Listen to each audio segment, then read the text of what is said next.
নাজিৰাৰ সোণপুৰত সংঘটিত হয় এক চাঞ্চল্যকৰ ঘটনা। হঠাৎ সন্ধানহীন একেটা পৰিয়ালৰে দুগৰাকী মহিলা আৰু এগৰাকী যুৱতী।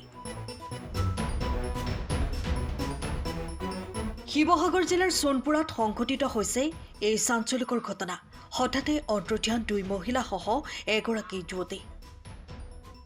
12 ডিচেম্বৰৰ পৰা নিৰুদ্দেশ হৈ আছে একে পৰিয়ালৰে দুগৰাকী মহিলা তথা এগৰাকী যুৱতী।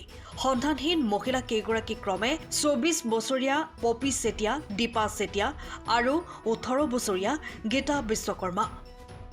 12 ডিচেম্বৰৰ বিয়লিৰ পৰা নিৰুদ্দেশ হৈ থকাত শিমলুগুৰি আৰক্ষী চকীত পপি চেতিয়াৰ স্বামী প্ৰাঞ্জল চেতিয়াই দাখিল কৰিছে এজাহাৰ। প্ৰাঞ্জল চেতিয়াৰ পত্নী পপি চেতিয়া, বোৱাৰীয়েক দীপা চেতিয়া আৰু খোলাৰীয়েক গীতা বিশ্বকৰ্মা নিৰুদ্দেশ হৈ থকাত এতিয়া উদ্বিগ্ন হৈ পৰিছে আত্মীয় স্বজন। যোৱা নিশা পপি চেতিয়াৰ স্বামী প্ৰাঞ্জল চেতিয়া, দীপা চেতিয়াৰ স্বামী বিশ্বজিৎ চেতিয়াই নিৰুদ্দিষ্ট কেইগৰাকীক বিচাৰি উপস্থিত হয় শিৱসাগৰ চহৰৰ বাবুপট্টিত। নিৰুদ্দিষ্ট পপি চেতিয়াৰ মোবাইলৰ লাষ্ট লোকেশ্যন শিৱসাগৰ বাবুপট্টিত ধৰা পৰা সূত্ৰে পৰিয়ালবৰ্গ উপস্থিত হৈ নিৰুদ্দিষ্ট তিনিগৰাকীক বিচাৰি চলাথ কৰে যদিও লাভ কৰা নাই কোনো সুসূত্ৰ। মোৰ মাইকী মানুহ আৰু খোলালি তাৰপৰা বৌ কালি আপোনাৰ প্ৰায় 2:30মান বজাৰ পৰা নিৰুদ্দেশ হৈ আছে। তোমাৰ মাইকী মানুহৰ নামটো?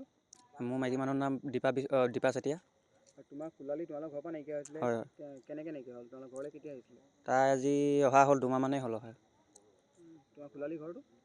আপোনাৰ বিহুব অগুৰিজান। তোমাৰ নামটো? মোৰ বিশ্বজিৎ চেতিয়া। এতিয়া কি কৰিলা? পুলিচত আৰক্ষীক অৱগত কৰিলা নে গোটেই? হয় কৰিছিলোঁ আজিৰ দিনত। কেতিয়াৰ পৰা নাইকিয়া হৈছিলে? কালি আপোনাৰ 2:30মানৰ পৰা নাইকিয়া হৈছে। তুমি কেতিয়া গম পোৱা ঘটনাটো? ঘটনাটো মই ঘৰত নাছিলোঁ, মই গধূলিহে গম পাওঁ। কিবা সন্দেহ কৰিছা নেকি? তেনেকৈতো সন্দেহ কৰা নাই একো, গম নাপাওঁ মানে মই একো। এতিয়া আৰক্ষী কি কৰিছে তোমালোকক? তেওঁলোকক এজাহাৰ এখন দিছিলোঁ, তাৰপৰা তেওঁলোকে ক'লে যে পিছবেলা জনাম বুলি ক'লে। হয়, এতিয়ালৈকে জনোৱা নাই মানে তেওঁলোকে।